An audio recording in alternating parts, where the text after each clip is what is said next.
Hi, this is Mary Lee Gannon, Executive Coach, and I'm really excited that you're with me today because on this short video, I am going to share with you 4 career guideposts for women. These are things that I've learned throughout my executive career and that I now share with my executive clients in my coaching practice. You know, Malcolm Gladwell said that to master anything, we must do it 10,000 hours. Well, that's well and good as long as what you're working on is working. The problem is if you're working on something and it isn't going well, you've just spent 10,000 hours being proficient at being stuck. Guidepost number 1, seek your childhood innocence. If we go through our lives expecting one challenge after another, that's exactly what shows up in our life. Life becomes a problem to solve instead of being fun, like when you were a child and you could play outside all night long, catching fireflies, naming stars. We start to adopt messages from experience as truth when they are nothing but interpretations, and soon life is merely solving one challenging interpretation after another. I know this well because I mastered it with what seemed like 10,000 hours. I was a stay-at-home mother with 4 children under 7 years old, living what looked on the outside to be the country club life, when on the inside I was in an unpalatable situation. So I filed for divorce as a leap of faith and was not at all prepared for the avalanche that befell us. Within 6 months, the children and I had lost our home and sheriff's sale. They had to change schools mid-year and were on free and reduced lunch. We were on welfare, food stamps, and medical assistance, and without an automobile. We were homeless and destitute. I kept waiting for the fare police to show up, and they never came. I watched my children wear each other's shoes, and I began to doubt my faith. I started to wonder if I had done something really wrong in life to deserve this despair, but I was absolutely certain my children had not. And from them, I began to observe the adaptability of innocence, and I revisited my own innocence. They never complained that their clothes came from Goodwill. They understood if I couldn't be at every basketball game, though I missed few.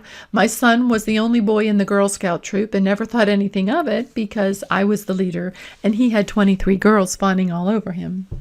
They adapted. It was hard, yes, but in all of this, they never lost the sweetness of innocent curiosity. Don't lose yours either. That innocence is the essence of who you are.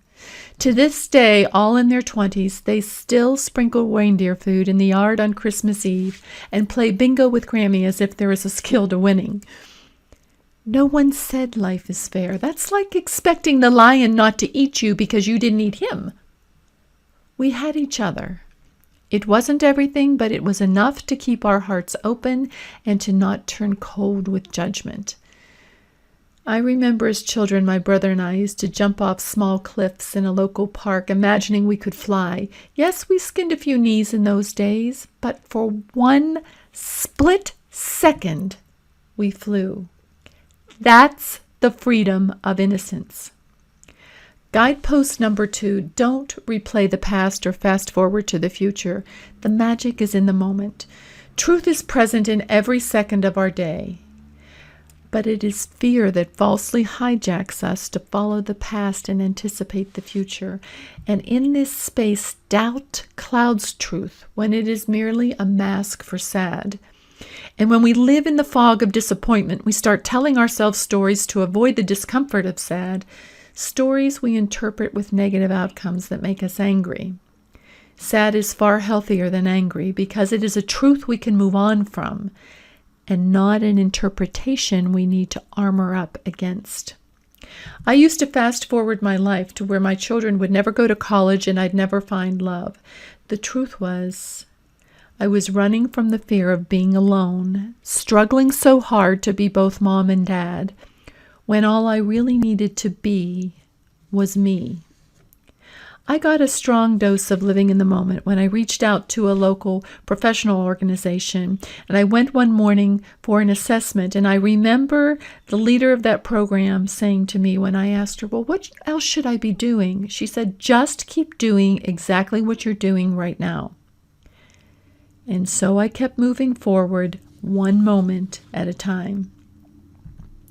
Guidepost number 3, risk for purpose. Nothing is personal.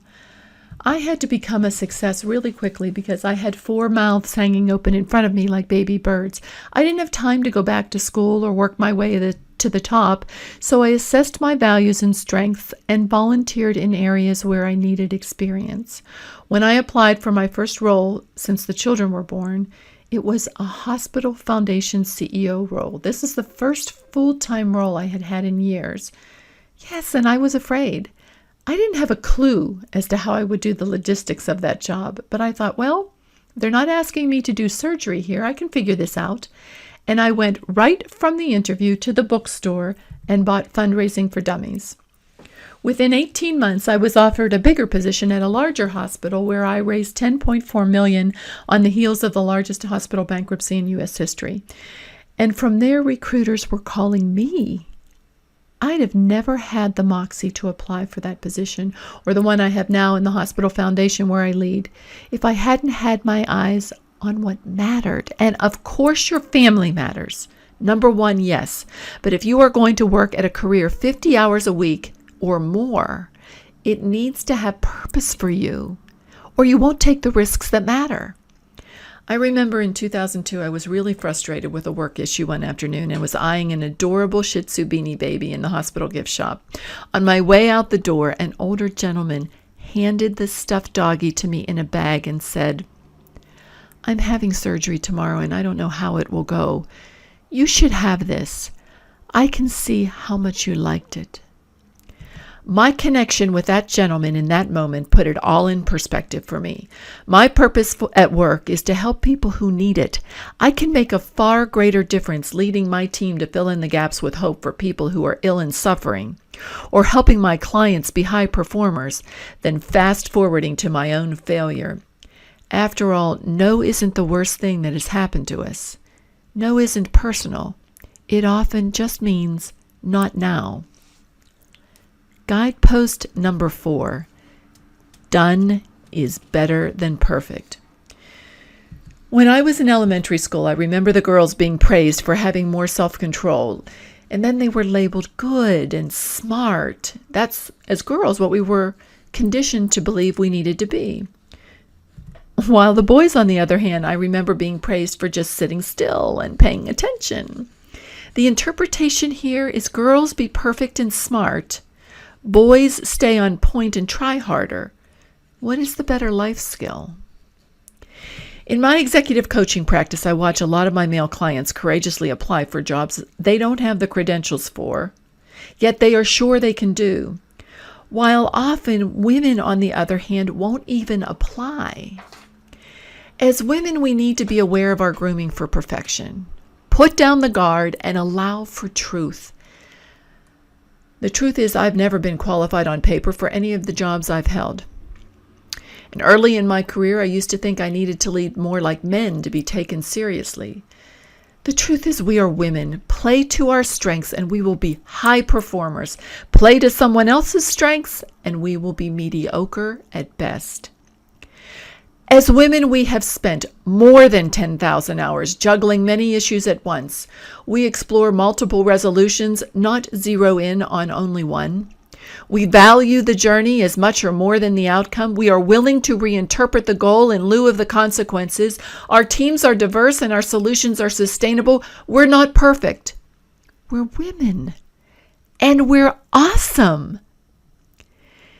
In closing, I will tell you that courage is not the absence of fear. It is the ability to move beyond it. That's an acquired ability. It comes with practice. So make lots of mistakes in your life. Just don't make the same one twice. Be able to sit quietly with sadness before anger overtakes it and strangles your innocence. Observe your thoughts without interpretation so that you may be grateful for the magic of the moment. And love like nobody's watching. My children are thriving today because of the example I set for them. And with my heart open, I was able to find love and remarry. My life is fulfilling and I am grateful.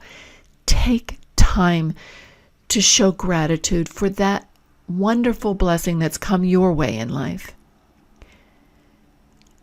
Find a career that gives you that fire in the belly of when you were a child. Get out all the things you hold dear and start using them now, not tomorrow.